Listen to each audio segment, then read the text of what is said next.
Hey everyone, welcome to my channel, Raven, who is also Brooke, and in today's video, we are going to be talking about the importance of Beyonce's Cowboy Carter, and I'll be analyzing the album and the tour. Now don't forget to like, comment, and subscribe, and to follow me on all social media platforms, and remember that this is my opinion. That's my opinion! Nothing that I'm saying in this video is facts, so please don't take it as such, and let's just get right into the video. So the inspiration behind Cowboy Carter by Beyonce came after her 2016 performance with the Dixies at the Country Music Awards, where she performed Daddy's Lessons, which is on her album Lemonade, which was a country song.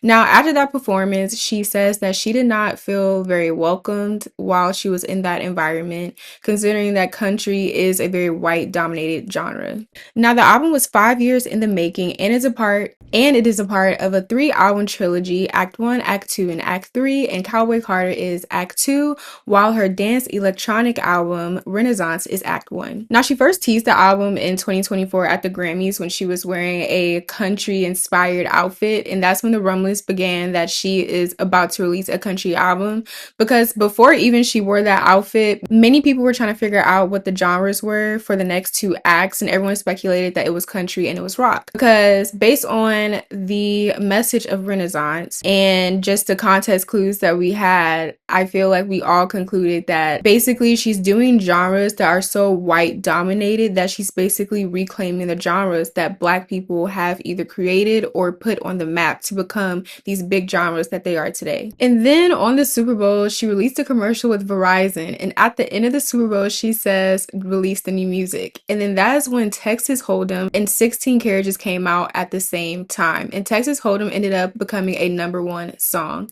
Now, the album included 27 songs that had different genres of country. It included Americana, outlaw country, country pop, and just country music and Western music. And before the album came out, Beyonce made a statement saying, "This album has been over 5 years in the making. It was born out of an experience that I had years ago where I did not feel welcome, and it was very clear that I wasn't. But because of that experience, I did a deeper dive into the history of country music and studied our rich musical archive. It feels good to see how music can unite so many people around the world while also amplifying the voices of some of the people who have dedicated so much of their lives educating on our musical history. The criticisms I faced when I first entered this genre forced me to propel past the limitations that were put on me. Act 2 is a result of challenging myself and taking my time to bend and blend genres together to create this body of work." And then at the end of it, she says, "This ain't a country album. This is a Beyonce album. This is Act 2 Cowboy Carter, and I'm proud to share it with y'all."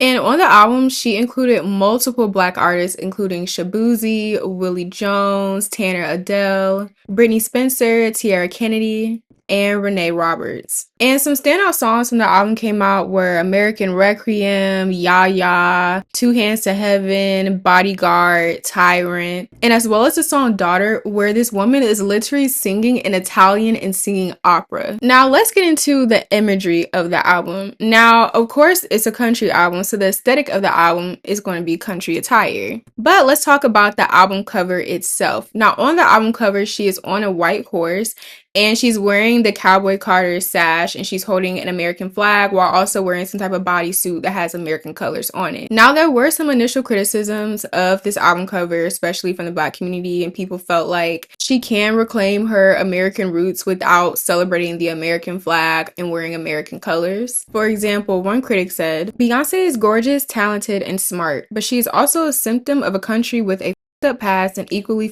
up present. She has embraced capitalism as a badge of honor and the illusion of freedom." But then you had people who also saw this message and saw it as a way of Black people already reclaiming a country that we literally did help build. Like, if you want to be technical here, America really is the country of Black people, and to me, Native American people. Like, this is literally our country that we helped build. Native Americans found this country. And some people thought that Beyonce was just shedding more light on the fact that we're reclaiming a country that we literally built. Like, we literally built it. And I want to say that I'm saying technically this is our country because obviously this country the way that it runs, there are already so many things stacked against Black people to where we're not even meant to really quote unquote win in America. So that I want to be careful when I'm saying that. Like, technically we built this country and this is our country, but at the end of the day, this is not our country. And then more about the album begins to make more sense when we begin to see more imagery and photos of the photo shoots that she did for the album. Because for one photo shoot, she had a sash on that had the name Beyoncé. And many people were like, wait, what does Beyoncé mean? Like, da da da da da. And it comes to find out that that is a family name in Beyonce's family. And that's actually how her mom ended up taking Beyoncé and making that into Beyonce's name. Basically, her mom explained it herself. And Miss Tina said, Knowles, the youngest of 7 children, says she and her brother Skip were the only members of her family to have the Beyonce spelling. Why is my brother's name spelled Beyince? Knowles recalled asking her mother. The Texas-born entrepreneur said her mom had explained that the alternative spelling was what they put on your birth certificate, and she continued by sharing that her mother, Agnes Beyoncé, once requested that the documents be corrected, but was told, be happy that you're getting a birth certificate. And this is very common. Like, I'm pretty sure a lot of people's grandparents and great-grandparents don't even have a birth certificate, or they have a birth certificate where something is wrong in a sense. So that's very common in the Black community. Now, Charles F. Peterson, who is the chair of Africana Studies at Oberlin College, he talked to the Today Show and basically told them when discussing the album cover itself, I think it's a way to capture who had the right to be patriotic in a certain type of way, who has a right to be proud of having an American identity. Country music has been so successful the last few years of becoming the staging ground for a certain type of white grievance and conservative in politics. I like that she's saying you're not the only people who can love this country in particular sort of ways. The love of the country is not limited to these angry sort of ideas that we see coming out of certain parts of the electorate. And then he then went on to say, Beyonce is very good at presenting herself as heroic. I think the white horse and the white hat do that very well. White horses carry various connotations of purity, freedom, independence, strength, and the expansion of American territory. With that in mind, the horse might also bolster arguments that Cowboy Carter is Beyonce's attempt to reclaim country and cowboy culture as a space formulated by and for Black people too. There's also been conspiracies that the album cover is her own spin on Black rodeo culture, specifically in Texas. Some people were saying that she was paying homage to the rodeo queen, who was a Black woman. And there are also many other photos within the Cowboy Carter aesthetic. Some are glamour country, some are like just very old school Western type, style. But there's one photo to me that stood out that I'm really shocked that a lot of people, I feel like, don't talk about enough. And I think this was in her tour book at first, where she's sitting in like a lace cover outfit that's also covering her face, and she's sewing the American flag, but she's sewing it with blood covered on her. And when you look more into why this image is important, it's because when the American flag was made, the Star Spangled Banner, when the first replica of it was made, there's actually a 13-year-old Black girl named Grace Fisher who helped sew the flag because she had a 6-year apprenticeship with a woman who was a flag maker, and her name was Mary Pickersgill. And Grace was a freeborn child, which means that she wasn't a slave. But her name is rarely ever mentioned in history books when discussing the people that helped create the original Star Spangled Banner / American flag. And just seeing this imagery, listen to the album, and then going to the tour, it just really all made sense to me that this album really is about reclaiming what is ours as Black people in America, and the things that we have done for this country that we never get credit for, and we had to fight literally tooth and nail to get credit for. Now let's talk about the lyrics in the Cowboy Carter album, and I'm not going to go through every song. I'm just going to go through the songs / lyrics that I feel like were the standout moments and to me the most important things that were said. Now, for example, in the song Yaya. Now, Yaya did not, like, the wheels weren't turning in my head for Yaya until I was looking at Beyonce Bowl, and I'm actually like I was listening. I feel like when I first listened to the album, and just from then on, I really wasn't trying to listen for real to the lyrics. Like, some things, of course, were standing out, but I don't think I was digesting the lyrics as best as I could. So I remember when I was watching Yaya and I'm hearing what she's saying. She's like, I'd rather die in America, good old USA. And then I'm over here like, wait, huh? And I was like, wait a minute. And I thought to myself, wait a minute. Yaya is actually the song itself is almost a genius. The lyrics, like, I know that sounds weird to say, but the song is a genius in itself. And I feel like it almost represents and speaks for every Black person in America who feels like and this is a phrase that has been said so many years, and it's sad that it's 2025 and it still rings true to this day, about how Black people have to work 10 times as hard as anyone else to get further in any field that you're in. And when you look at the lyrics of Yaya, for example, where she says, my family live and die in America, good old USA. Whole lot of red in that white and blue, huh? History can't be erased. You looking for a new America? Are you tired? Working time and a half for half the pay. And I was like, this song is really like, uh, oh, like this is genius. Like I remember thinking that after the Beyonce Bowl, this is genius. And then when you think of American Requiem, first of all, the vocal production that Beyonce did on that song needs to be studied. She needs a separate Grammy for that song. Cause that song is, taking out the lyrics, it's a beautiful song. The way she vocal produced that song is absolutely amazing. But in American Requiem, she basically explores America being an institution for people that does more harm to them than often uplift them to actually live out the quote unquote American dream. Because in the beginning of the song, she says, nothing really ends. For things to stay the same, they have to change again. Hello, my old friend. You change your name, but not the ways you play pretend. American Requiem. Them big ideas are buried here. Amen. And then she also covers the song Blackbird by the Beatles that was written specifically by Paul McCartney toward Black women in the unfair treatment that we had here in America. And I think it's even more beautiful that she had the female Black country artists on that song all singing it. Like I feel like that was to me, that was one of the standout moments of the album and a very beautiful moment of the album. And just to get into some other standout songs, she covered Jolene by Dolly Parton, but she put her own spin on it where she's basically telling the woman, like, you better not mess with my man, or like, you're gonna pay, like, don't fuck with me, like, I will literally, like, fuck you up. Don't even try it. And then going back to the song Daughter, even lyrically, that song, like, that's just another song on that album where it's just like so well vocally produced. Like this woman is singing in Italian and singing in like she's singing opera. Like what? And in the lyrics though, it's about how her man was cheating, and then she like, look, I'm gonna kill you. Don't try me. I can get very nasty. I can get dirty.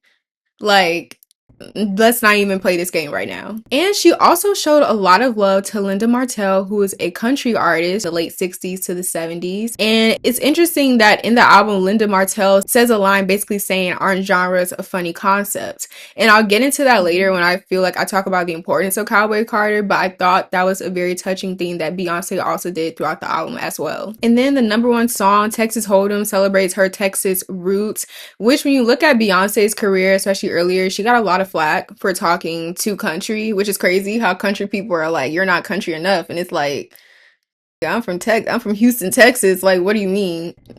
I'm probably more country than you. Like, you probably from fucking Los Angeles or something. And then to me, 16 Carriages is definitely like a top 5 song. And not even because of the production, because to me, the production is amazing, especially hearing it live. But just the lyrics of it and just hearing Beyonce talk about how hard she had to work throughout her whole entire career to get to where she is, and just seeing how much she has accomplished, and just seeing how she has literally become the pop icon of the 21st century, and just knowing how much she has had to sacrifice to get here. It was a very beautiful song to hear. Now let's get into the tour. Now here's my story with the tour.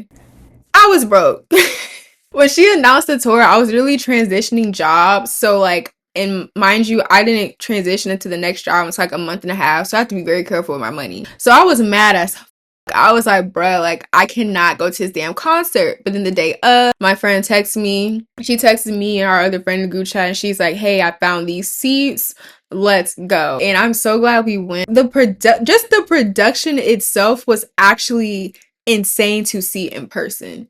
Like it was just a stunning tour. And the fact that she was performing for 3 hours with a knee injury, girl, please. Like I hate when people try to call Beyonce underrated, because I'm like, y'all have lost the plot. Dead ass. But the tour was actually called the Cowboy Carter Chitlin Circuit. And the Chitlin Circuit has a very deep history within the Black community, especially during segregation, because that's basically what Black people called tours back then when you were in the entertainment industry. And in the tour, there was a lot of imagery, again, that just went more and more into the messaging of the album, especially when she's performing American Requiem. And on the back of the screens, it says, "Never ask permission for something that already belongs to you."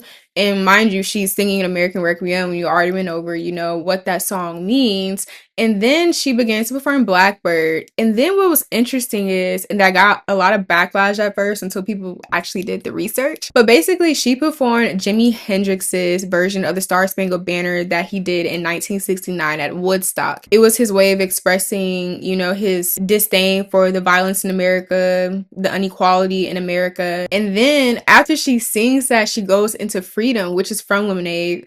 And I thought that was very genius. And then there's an interlude after she performs Yaya mixed with Why Don't You Love Me, where she's showing just like the history of country music and just the history of Black people being in the South in general, which again, it goes into the imagery and gives us even more and more context as to what this album really is about. And then before America Has a Problem, she plays a lot of news clips, a lot of people criticizing her for going into the country genre itself. And then, she had like the whole screen where it talks about propaganda, and then it goes into Elvis, which, we already know Elvis is not the king of rock and roll. Like, let's not act stupid. And then like she had this one interlude that I really liked where she's like, and I think this is in the same propaganda interlude.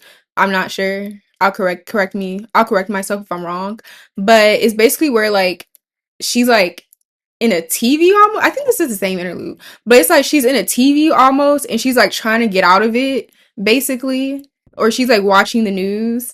And I thought that was Beyonce's just a genius. I'm gonna keep saying things are genius because to me, Beyonce is a genius. Like her attention to detail, because I am an aspiring artist myself. And one thing I really admire about Beyonce, and I feel like applies to everyday life, not even being an artist, is just the attention to detail and really making sure that you are telling the story that you want to make with as much impact as it can have. And then she had some Black women from Ireland. They were doing the river dance during the tour, which was really cool to see. And then on the side of the screen, when she would perform Before I Let You Go, she would have Frankie Beverly sing the song along with her, which is very touching, and it's very sad because he passed away last year. She had her daughters performing with her. Blue Ivy had her own little segment where she was performing Deja Vu, and then Rumi came out to protect her. And then she was over here flying on a horseshoe, singing Daddy Lessons and Jolene, and like the horseshoe would like drop. It was right in front of me too when the horseshoe dropped on the other small stage where she performed Cuff It, so that was really cool to see. And then, the last interlude showing her career was very, very touching to see,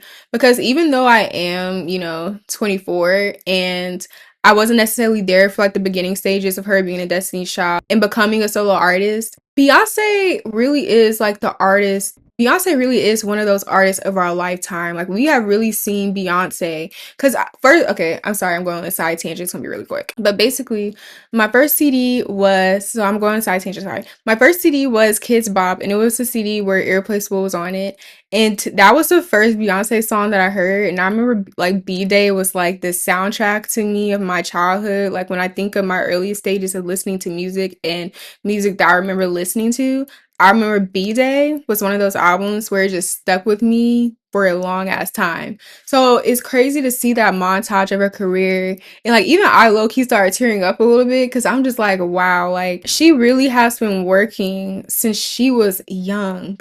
And to just see what she has become is honestly very inspiring to see. And I feel like it could resonate with anyone in any field to just strive, like always strive to just be the best that you can. And basically after that interlude, she went into 16 Carriages. And then the ending song she does is Amen. And while she's performing Amen, she usually has an outfit on that has some type of like American colors on it, the flag on it, just something that basically is reminiscent of America. And like when she's performing, there's like a big statue of like the head of the Statue of Liberty, and it's blindfolded. Now let's get into the cultural impact of the album. Now this album, when it comes to the artists who were featured, especially the Black country artists, they saw a boost of streams right after, especially Shabuzi. Just seeing what his career is today is actually very amazing. He had a #1 smash hit song, a bar song, Tipsy, which I believe is one of the longest running #1 songs ever on the Billboard 100's history. The album itself drove 36 million listeners to listen to country music on Spotify. And then you saw an increase of country music videos on YouTube, and 40% of Black people between the ages of 18 and 34 began to listen to country music. And then when it comes to the fashion, USA Today reported 86%. There's an 86% increase for Black cowboy hats, a 72% increase for red cowboy hats, 70% for white, 48% for denim skirts, a 39% increase for cowboy boots, 38% increase for bolo ties, a 33% increase for cowboy belts, and a 30% increase for cowboy chaps. After this album, she literally has a class at Yale that talks about just her cultural impact on the world in general. Like imagine having a class at Yale that just talks about the impact that you have had on pop culture. Like, that's absolutely insane. Now, let's get into my reasonings as to why I feel like Cowboy Carter was a very important album and tour to listen to and to witness. So, the album really did teach us that genres really are a funny concept, especially when it comes to Black artists. Because just the outside looking in, being a Black artist, they're automatically going to categorize you into R&B or hip hop or jazz or soul. Like, you're not going to be categorized as a pop star or a country star or in dance electronic artists or even alternative music like Lana Del Rey makes. Like, you're going to be categorized into 3 genres, and you better stick with it, and you better like it, and you better be cool with it. And many Black artists have been very open over the years of expressing how frustrating this can be. And those artists include SZA, SZA literally makes every genre of music you can think of. So I feel like her points were very, very valid. Chloe Bailey makes every genre of music you can think of. She's a genre-bending artist. Mariah the Scientist, who's a genre-bending artist to me, who can make alternative music, stated that she feels like this is a problem. And recently, Pink Panther has said something about this being a problem. And she said, people are less willing to listen to electronic music that is made by a Black woman. That's just fact. There are some considerations I would like to get as an artist, which I might not be getting right now, since maybe it's harder to put me into a genre. And it's just, again, like, I feel like if people could, they would deadass put Pink Panthers into R&B, even though this girl clearly makes electronic dance experimental music. And that's one thing. It's like Black artists can't even really experiment with themselves again without being put into a box of making R&B music. Even Tinashe. Like, Tinashe is one of the girls where, like, she really is, to me, is like one of the most experimental artists of our time. And even to me, she gets put into a box because she makes different genres of music as well. Another thing that I feel like this album did is that it began to make, society have this conversation on a more mainstream level. And I'm saying that because this has always been a conversation, but I feel like with this album, it put it on a more mainstream level that Black people really have started / popularized all these popular ass genres that are big today that have now been technically dominated by white people. Like, when you think of pop music, country music, which was started by Black people, not the Carter's family, and then you have rock and roll music, and that's a whole, I feel like that can be a whole different video in itself about how rock and roll music, that's Black people, that's not white people, that's not Elvis, it's Black people. And again, it goes back to the message of Beyoncé saying never ask permission for something that already belongs to you. Like, these are our genres. Like, we helped create this. We created this. This is our shit. Like, what? So I forgot to mention this little bit in the video, but I wanted to address how when the album came out and even with the tour, many people said that Beyoncé was being performative, that all of this was a cash grab. And I have to strongly disagree, because a point later that I'm going to bring up is something that I truly admire about Beyoncé, is how she's a historian within music.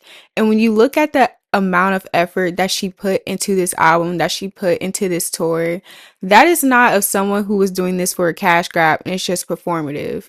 When I think of a cash grab and performative, I think of things being half-assed. And nothing about the Cowboy Carter era and even the Renaissance era was half-assed. From every small little detail, you can tell that she really put 110% into making sure that the history of Black people in country music was really pushed in the mainstream and that we really had a conversation about it. So I just wanted to bring that up and say that I personally disagree with that sentiment about the Cowboy Carter era. And I really do feel like Beyoncé put in 110% to really push forward the conversations of Black people being basic, Black people's history being kicked out of white dominated genres. And the last thing that I feel like we can learn that I feel like Beyoncé is very good at doing is being a historian and making sure that we are preserving the history within the Black community. And one thing again that I admire about Beyoncé is how she really does research into making sure that she's paying homage to the people that really came before her as a Black artist in general, and making sure that she is really shedding light on the fact that this is a genre that we created. This is a genre that also kicked us out of it, which is insane to think about. And it almost makes me think that we really, especially with the way that the world is going now, we really need to preserve all the history that we can within our community and do as best as we can to shed mainstream light on those things, to make sure that future generations never forget about these things and that future generations just learn about these things in general. Thank you so much for watching today's video. I would love to hear you guys' opinions in the comments, and remember to keep it cute, fab, and fun and not to be disrespectful, and I will see you guys in the next video.